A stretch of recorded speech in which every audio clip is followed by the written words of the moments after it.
Hey, hey, hey, hey! Good morning, my dear and my darling. Friday in Brazil. Today's the day I spend my R$ 5. Let's go. Let's move forward because there are people coming behind us. Come on, come on, come on. Wow, what a scam, huh, folks? And here's the first scam of the day because there's so much of it. Flávio got richer.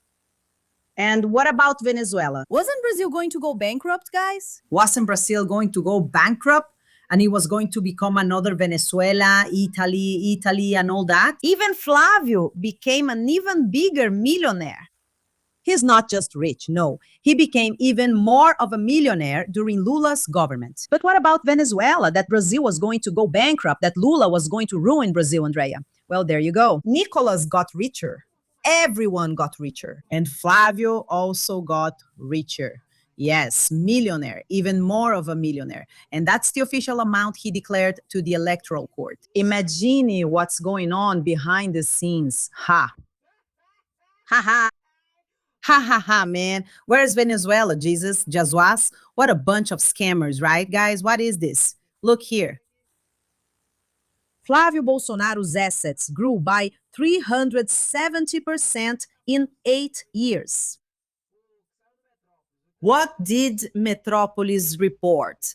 The PL candidate for president, Flávio Bolsonaro, declared assets of more than 8 million reais to the Superior Electoral Court this Thursday. The amount is 370% higher than what the senator declared in the 2018 election. In this year's declaration, Flávio listed the mansion he bought in Lago Sul in the upscale region of the Federal District for more than 6 million reais.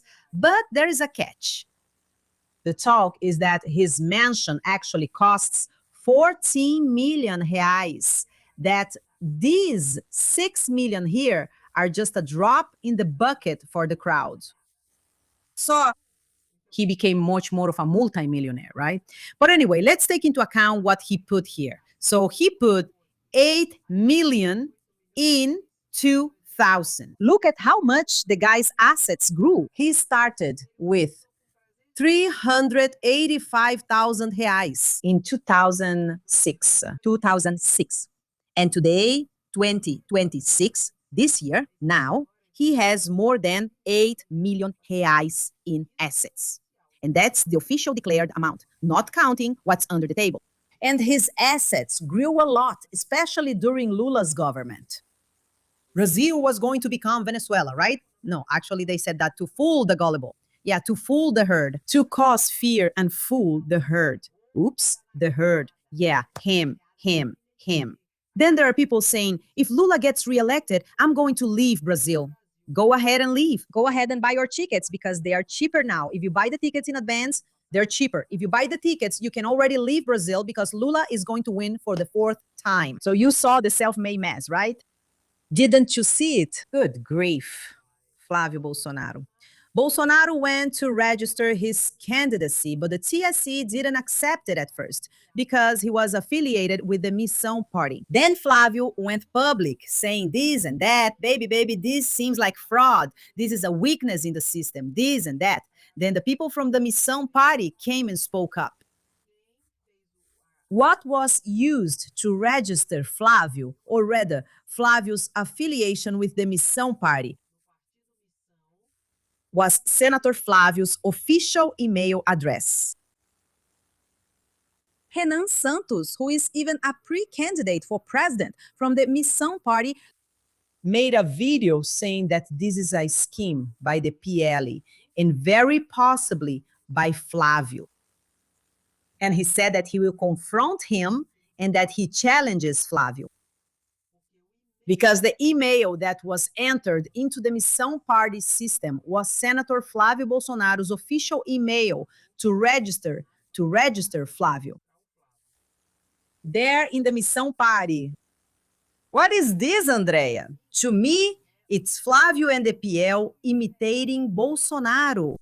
Do you remember that Bolsonaro tried to discredit the electoral courts all the time in 2022 and so on, even in 2023 and so on and so forth? For what, Andrea?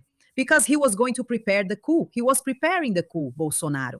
So he was discrediting the electoral courts. They took Lula and registered Lula in the PL party. Do you remember that nonsense? Yeah, they went there, got into the system, and registered Lula in the PL party. For what? So later they could discredit the electoral justice system, say that the electoral justice system is weak, and so on and so forth. It's the same thing now. Flávio is doing this to send a message, even internationally, that the electoral system is flawed, that everything is a mess. You see, look at that. Look at the whole situation. That's what he's doing. And by all indications, it was the PL itself that did this because Renan Santos recorded the video and showed there that it was Senator Flávio Bolsonaro's email that made the registration, not the registration, Flávio's affiliation with Missão. Look at this. Look at this dirty trick. Renan Santos challenges Flávio and proposes a confrontation about the affiliation with Missão. I want to go on television to have a confrontation. Do you want to play the victim? I'll go there with you, no problem. No. Bring my information and you bring yours. Who do you think is telling the truth? Renan stated. The candidate from Missão said that the party intends to make available to the electoral court and the press the records related to membership, including emails, logs, and IP addresses. He also demanded that Flávio do the same with the access data to the Senate's institutional email. Then Renan said that the email he used was Flávio's official one. Do you know what Flávio said? Then Renan said, look, and when we saw this membership here, first thing, we don't want Flávio here in Missão. First of all, we don't want Flávio. We don't want criminals here in our party. And another thing, we start sending emails to him and to the PL talking about this situation, and they just simply ignored it. Then they asked Flávio, hey, Flávio, what about the emails you received? Then Flávio said, oh, it must have gone to spam. It must have gone to spam because I didn't see it and the PL didn't see it either. No viu. In other words, Flávio doesn't deny it. Pay attention. Flávio doesn't deny Renan's version. He makes up a story to say he didn't know. In other words, this is a stunt by the PL, by Flávio.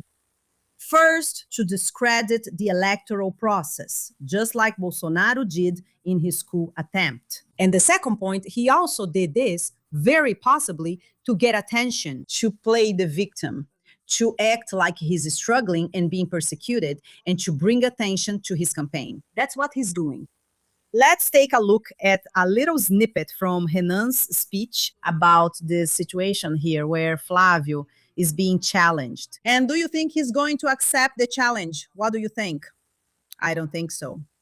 Why, Andre? Because he's lying, guys. What he knows about the mess came out here. Look, in Photo Magazine. Pay attention to what Renan says here. Here's the thing. I'm heading to Rio de Janeiro. I'll have an event there and I'll hold a press conference. We can prove that Flávio's fraudulent party affiliation was done through his official email and that someone with access to his official email clicked to submit the affiliation request and even downloaded our app. Now he's using the excuse that he's a victim of the system and that he needs everyone out on the streets for his campaign event. In other words, there's a huge chance this is just a trick to promote his event by making himself look like a victim. The point is, we can prove this fraud. Prove it. In fact, I challenge him and invite all the media outlets. I'll do a public confrontation right now on any TV channel, me and Flávio, showing every single detail, IP by IP, log by log in the system, to show who's really being dishonest here. The chances that this guy is making this stuff up are huge. Check it out. So Renan went ahead and posted another video showing the computer, showing Flávio's email, registering the candidacy, requesting the candidacy registration. No, not registering the candidacy. I'm crazy, right, guys? Requesting Flávio's membership in Missão. And then he showed that Missão sent emails to Flávio and to PL talking about this problem. And that they simply ignored it. Do you understand? So like for me, this is really a setup. It's a setup just to get attention, to be in the spotlight and to discredit the electoral process. What do you think? It's more of the same, right? And it's very little, honestly, like father, like son. Bolsonaro never again. They're doing the same thing the PL did back then when they affiliated Lula with the PL to create chaos, to prepare the coup, spreading the message to people that the electoral system isn't trustworthy and so on. Congressman Marcelo Freixo talked about this here. Let's listen to what Marcelo Freixo said, which is quite interesting. Look here. Guys, look, pay attention to this address. Rua dos Bandidos, number 666, Milicianos Neighborhood, Rio de Janeiro. Who lives there? Who lives there? According to Flávio Bolsonaro's membership record in the Missão Party, this whole fascist party, this is Flávio Bolsonaro's address in his registration with the Missão Party. And this is causing a huge mess. And Flávio Bolsonaro is taking advantage of this registration to attack democracy, to attack the electronic voting machine. You must be seeing this around. First of all, this address is very curious, right? Whoever registered Flávio Bolsonaro in the Missão Party was creative, right? After all, the relationships between the Bolsonaro family and Adriano da Nóbrega, right? Flávio Bolsonaro, remember, you voted against the creation of the parliamentary inquiry into militias that I presided over in the Legislative Assembly in 2008. You voted against the militia CPI back when it was being set up. Anyway, this story between the militia and the Bolsonaro family is long. It's a long one here in Rio de Janeiro. But let's get to the point. Flávio Bolsonaro once again attacks democracy and says that electronic voting machines are not trustworthy, that the Brazilian electoral system is not trustworthy, using this episode involving the Missão Party. So, let's go. Important information. The Missão Party stated that more than 10 days ago, they informed Flávio Bolsonaro's office in the Senate, sent emails there more than once, informing them about this affiliation. Therefore, Flávio Bolsonaro's campaign already knew about this affiliation. They could have taken the proper measures at the right time. They didn't. Why didn't they? To create a political environment of confusion, to denounce the electronic voting machines, to denounce the electoral system, to say that it doesn't work. You know what I find funny, Flavio? To elect Carluxo, to elect Bananinha, to elect your father, and to elect you, then the electronic voting machines, the electoral system always worked, always. I never saw you, after winning an election, you were a congressman with me for 12 years? I never saw that. Never did. You never said the electoral system didn't work when you won the election. But when you might lose, then the system, then the electoral system doesn't work. That's spoiled behavior, right? That's something a spoiled kid would do. If you win, it's valid. If you lose, it's not. Have some shame. Running this election, you're going to lose this election. You're going to lose to Lula in this election. Now admit it. Now, creating this coup-mongering environment like your father did. That's why your father is in jail. Don't you remember your father is in jail? Your father is in jail because he tried to stage a coup against democracy. He started the same way, questioning the electoral system, the electronic voting machines. Be careful, okay? Be careful. Your fate might be to end up very close to your father in jail, right? Because if you keep trying to create this coup atmosphere, now it's up to the federal police. They'll investigate the story and will get to the bottom of it. Now, the electronic voting machines are reliable. The Brazilian electoral system is reliable, and it's in this electoral system, Flavio, that Lula will be president for the 4th time. Yeah, but there's a point here where I disagree with Congressman Freixo. That's not something spoiled people do. That's something coup plotters do. And Flávio, with that, he's sending a message and whipping up his followers. Besides being a coup plotter, of course, besides sending an international message to Donald Trump, see? Intervene in the election here. You see that the election here can't be trusted and so on. That's what he's doing. He's doing it out of malice. And it's not something spoiled people do. It's about being a coup plotter. Just like Bolsonaro. Did you put like father, like son up yet? Bolsonaro, never again. Then put it there.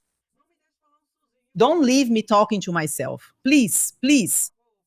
Representative Lindenberg Farias also went on the attack and talked about this situation here. Look, pay attention. Everything about Flávio Bolsonaro is a fraud. Everything is a fraud. Today, the controversy is this affiliation with the Missão Party. My opinion, it's my opinion. The police need to investigate. It's a setup by Flávio Bolsonaro. He made a little video afterwards. He says, the system is trying to bring me down.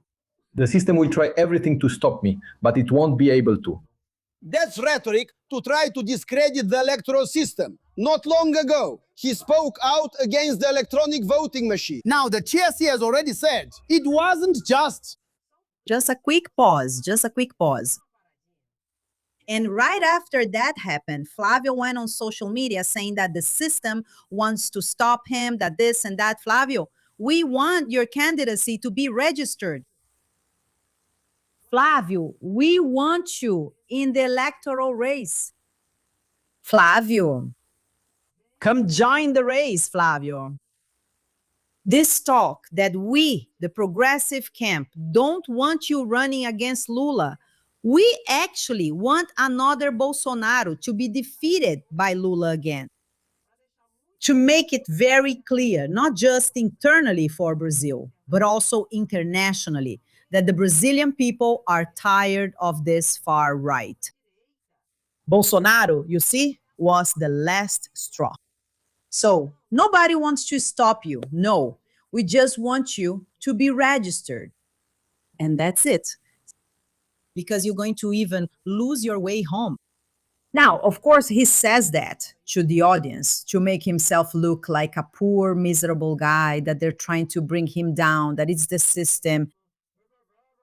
It's just like Venezuela, which they used to talk about. He became even more of a multimillionaire. Millionaire. Millions and millions and millions. Even saint patients would lose patience. Let's leave Lindbergh aside. The problem with the TSE system and the people from Missão, they said they weren't interested in having someone like him join them, who on top of everything is facing several corruption charges. In the case of Vorcaro, and they said it was someone connected to him, that his office was notified. Look, the investigation has to come from the federal police. Now, that's my opinion. They are building the narrative to keep pushing the pro-coup narrative.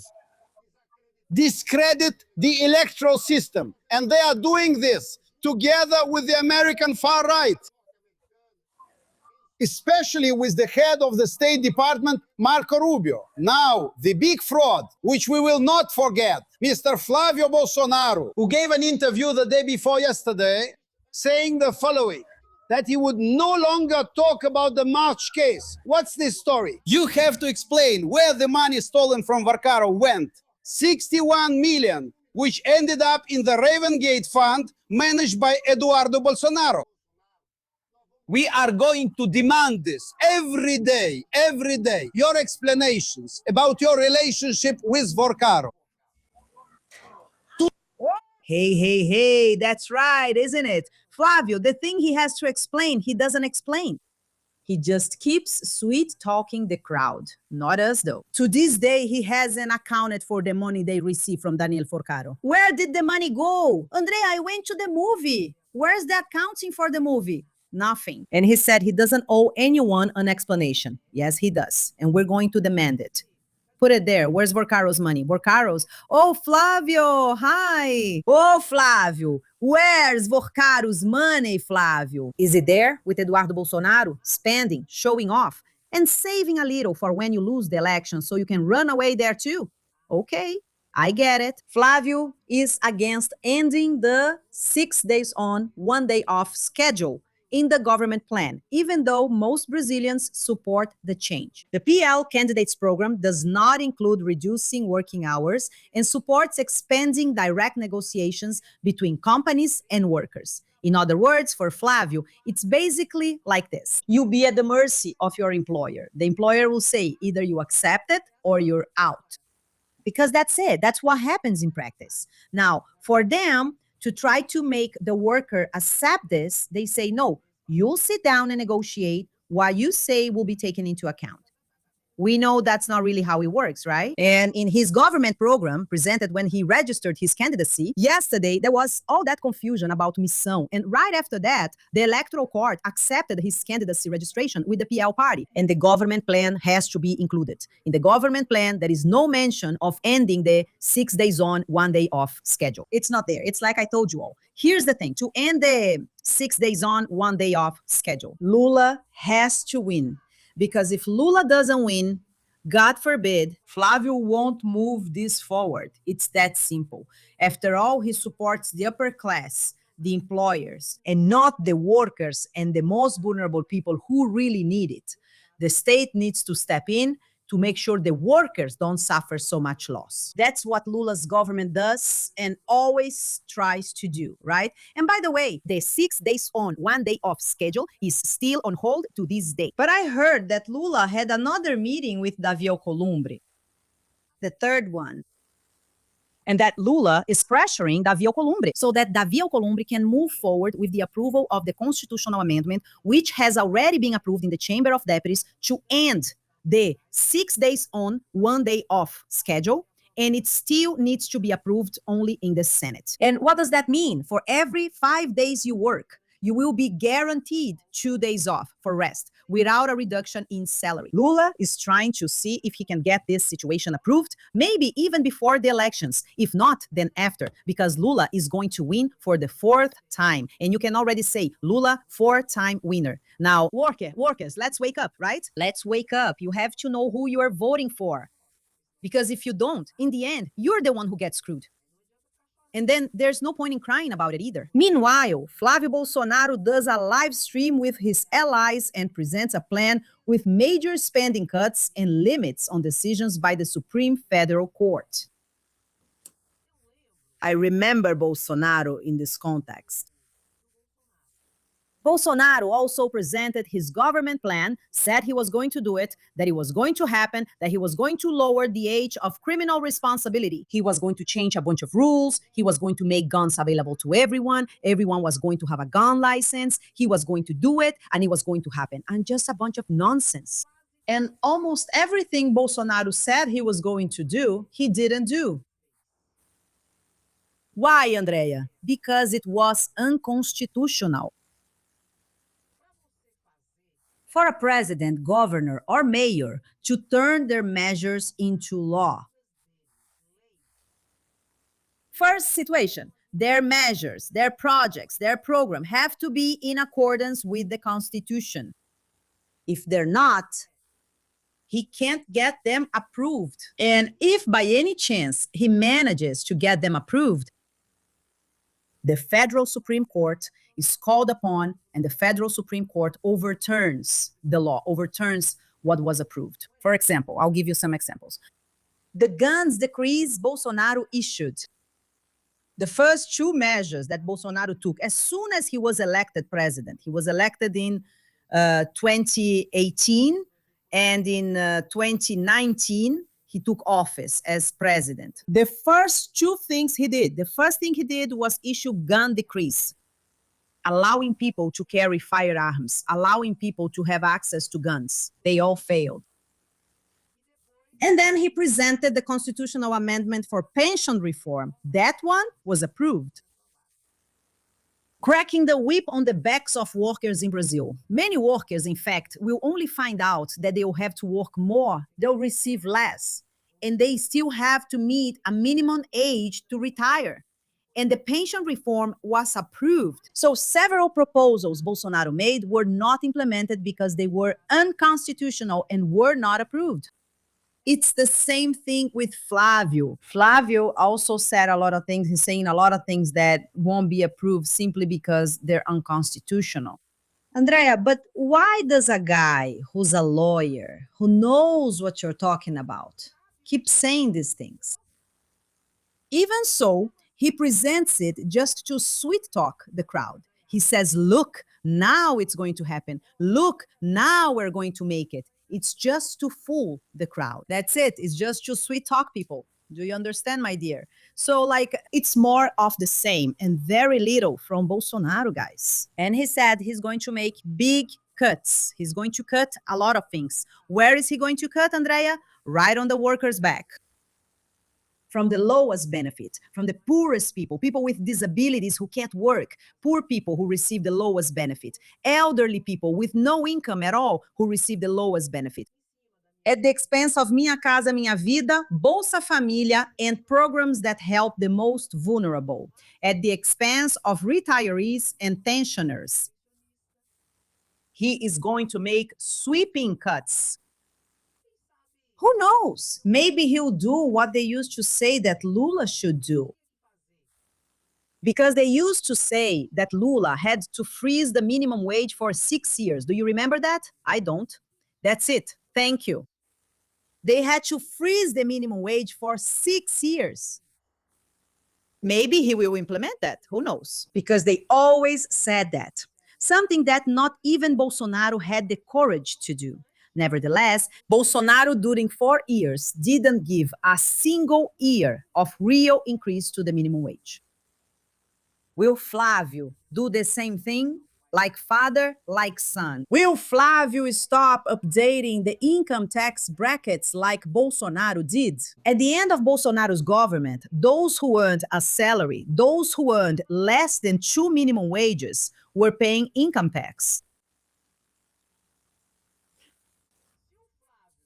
If Flávio doesn't update the income tax exemption bracket, what will save the worker?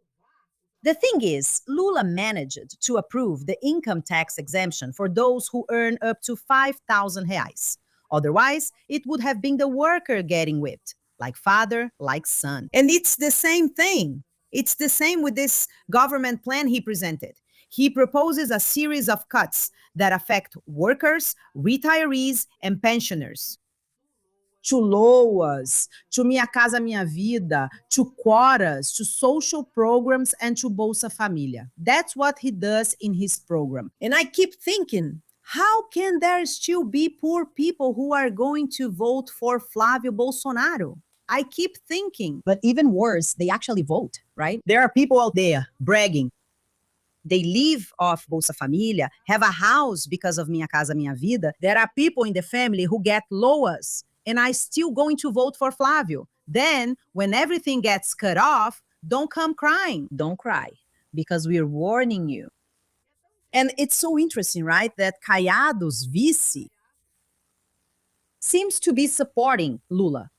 Gilberto Kassab, Ronaldo Caiado, former governor of the state of Goiás, is a candidate for president, and he is from the PSD. And his running mate is the president of the PSD, Gilberto Kassab. And Gilberto Kassab made a very interesting statement. Look at his statement here. Kassab says that the Centrão is with Lula and that Flávio Bolsonaro's chances of being elected are 0. Wow. I don't understand anything anymore. Even Caiado's vice seems to be supporting Lula based on this statement here. Just look. He said that Flávio's chances of winning are 0. That the left is with Lula and the center is with Lula. And we know that some parts of the right are also with Lula because they're not going to vote for the pain in the neck Flávio Bolsonaro. So it's really interesting, right, guys? It's the kind of thing that makes you stop and say, wait, but André, I don't get it. I don't understand anything anymore. And me? Do you think I understand? Do you think I get any of this? And not even political science explains this. But actually, it does, right? Actually, Gilberto Kassab knows. He's trying to see how many votes he's got so he can land a ministry under Lula later, Yeah, guys, yeah, for God's sake. Like my grandmother used to say, for God's sake. That's pretty much it, guys. Ah, Jesus. And yesterday was really nice. And I think it's even necessary. There in the plenary of the Supreme Federal Court, there were some explanations and some statements about the various lies, fake news, and misinformation that, in fact, Flávio was one of the people spreading, trying to turn the press against Minister Alexandre de Moraes because of that search and seizure situation that Minister Alexandre de Moraes authorized against Raimundo Cotrim, who was he? And he was journalist Pablo's source, who published on his blog a series of claims trying to say that Flávio Dino was committing acts like corruption for using official cars for private purposes, right? Then a bunch of uninformed people stupid, and others acting in bad faith, saying that Minister Alexandre de Moraes was violating the confidentiality of sources that journalists have, which is the right the press has. Freedom of the press, and so on. I was one of the first to say, guys, that's not it. We're not dealing here with breaking anyone's confidentiality or sources. The journalist wasn't forced to reveal their source. Everything is fine. That doesn't exclude the police's power and duty to investigate if there's suspicion of a crime. Then, yesterday, the ministers of the Federal Supreme Court spoke. Edson Fachin expressed his solidarity with Minister Flávio Dino. And he was being persecuted, followed, threatened, he and his family. And that's why he used an official armored car, which was actually requested by the federal police for him with the approval of the Prosecutor General's office. So there was nothing wrong with that.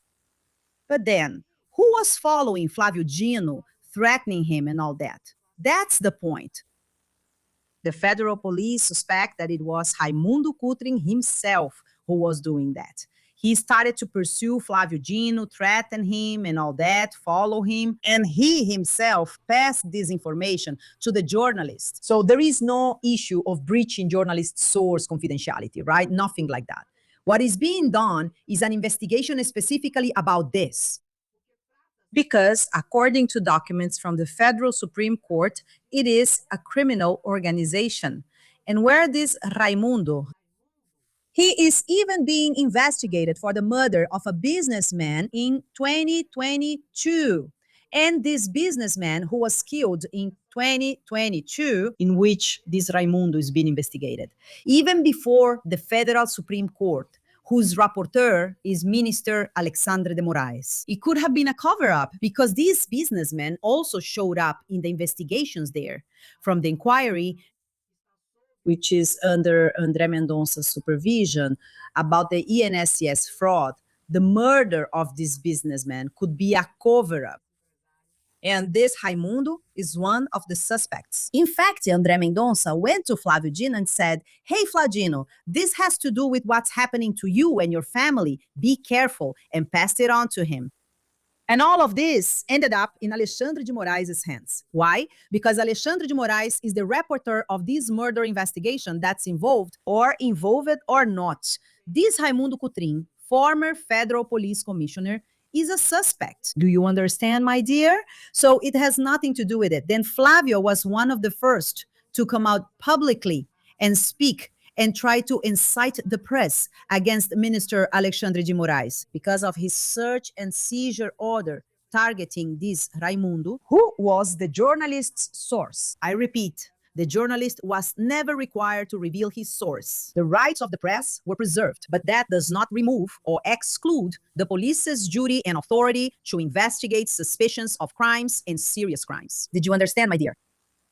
So let's take a look here at some of Flávio Dino's statements. Let's see what Flávio Dino said yesterday at the Federal Supreme Court about this situation here. Pay attention and say it. Flávio Dino is right. You made a statement, Your Excellency, on behalf of the court that puts the facts back on the right track. The first is related to the legitimate investigation of hypothetical crimes. The other is the protection that exists and will always exist for the regular practice of the profession, and not obviously to any possible co-authorship of crimes. But of course, as Your Excellency said, the panel will rule on the matter, but certainly with care. Our case law, I would even say, is almost a century old in protecting freedom of the press. In the darkness of the military dictatorship, one of the reasons for the abject removal of 3 members of this panel was exactly decisions in favor of freedom of the press. The history of the court records this, especially between the years 1965 and 1968, when the darkness became even denser, with the issuance of Institutional Act number 5 on December 13, 1968. So few can lecture the Supreme Court about freedom of the press in light of this traditional line of jurisprudence. I want to pause here because this was a message for Rede Globo, because Rede Globo, especially the journalist Malu Gaspar, was one of the main ones who harshly criticized, saying that the dictatorship was coming back and so on, echoing what the Bolsonaro supporters were saying and what Flávio Bolsonaro also said. That's why Flávio said, Diniz is sending the message here. Those are two different things. Let's let him continue here. Look. Of which Your Excellency, myself, and all our colleagues are guardians. President, with this note of gratitude, especially for my family, who have nothing to do with the exercise of public duties, and for that reason must be respected and protected. Something that some people seem to forget. I focus on what really matters, which is the exercise of my duties. Always with restraint and courage, a lot of courage. I thank Your Excellency for your statement. Well, the message was delivered, and this statement by Flávio Dino was made because the president of the Federal Supreme Court, Edson Fachin, expressed his solidarity with Justice Flávio Dino over this situation. And he also said that this will be analyzed by the plenary of the Federal Supreme Court. What, André? Justice Alexandre de Moraes' decision regarding the search and seizure involving Raimundo Coutrin. And it's extremely important that this is analyzed by the plenary to clear up any doubts about the situation regarding some journalists who are criminals, unfortunately. There are criminals everywhere, folks. In every profession, there are criminals, including in journalism. Do you understand? And we can't mix things up. And let's see what Minister Edson Fachin said here, so we can make it clear what he actually said. And it will be very important for this request to be analyzed by the full court. To put an end once and for all to this nonsense from people saying that Brazil is returning to a dictatorship, when in fact they are the ones who want to impose criminality without any state reprimand, which is absurd. Let's take a look here. He expresses solidarity with Minister Flávio Dino and acknowledges that threats to the physical safety of ministers and their families must be thoroughly investigated. The Judicial Police Department of the Federal Supreme Court will cooperate with public authorities for the full and clear clarification of the facts and for holding accountable, including criminally, those who have committed crimes.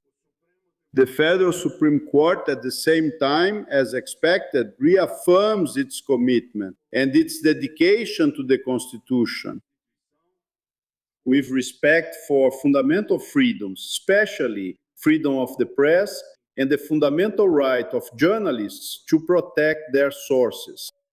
Over the years, the Supreme Court jurisprudence has emphasized, as it should, under the aegis of the 1978 Constitution, the primacy that these rights have within the legal framework.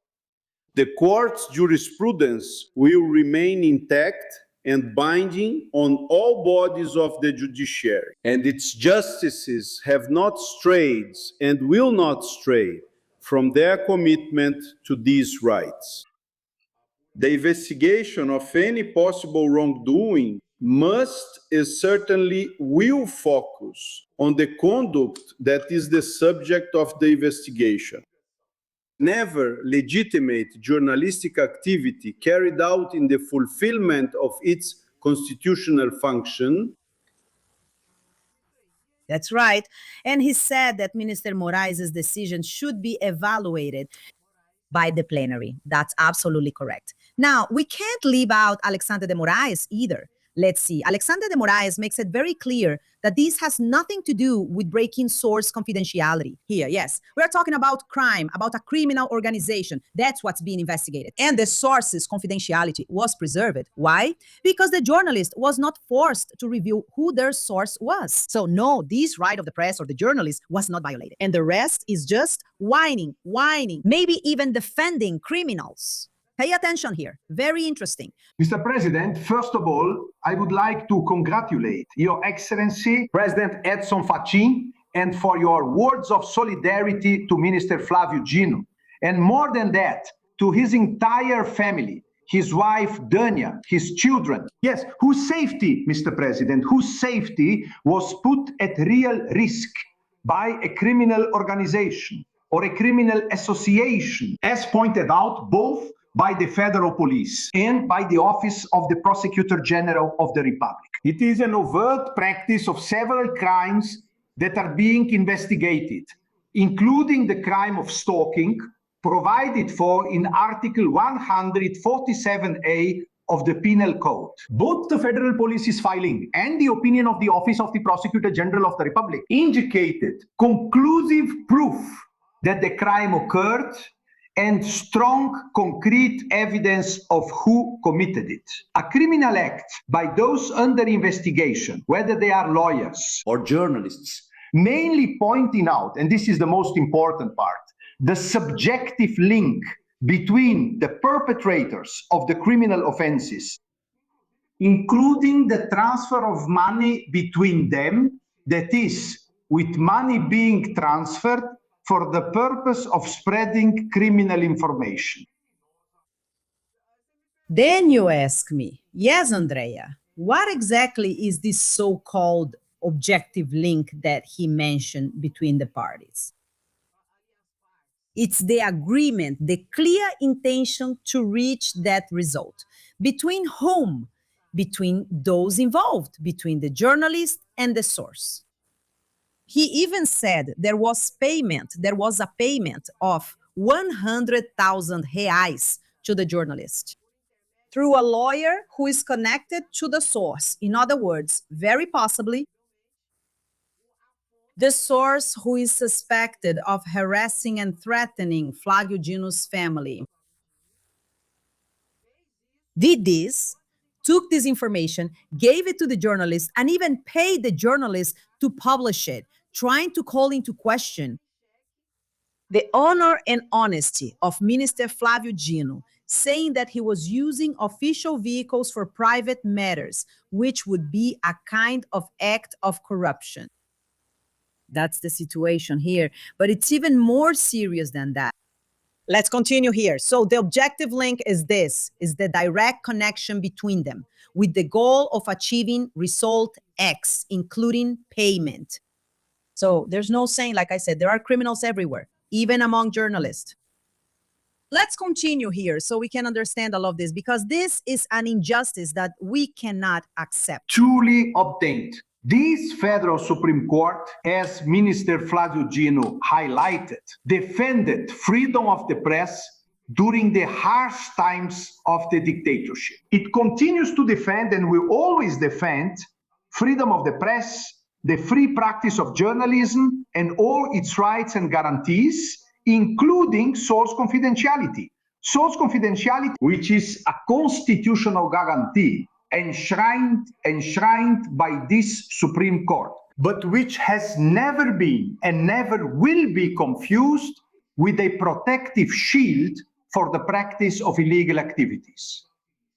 Source confidentiality, which is an essential guarantee for the defense of democracy, and not a hidden instrument for criminal associations to commit various criminal offenses with impunity. The press is serious in Brazil.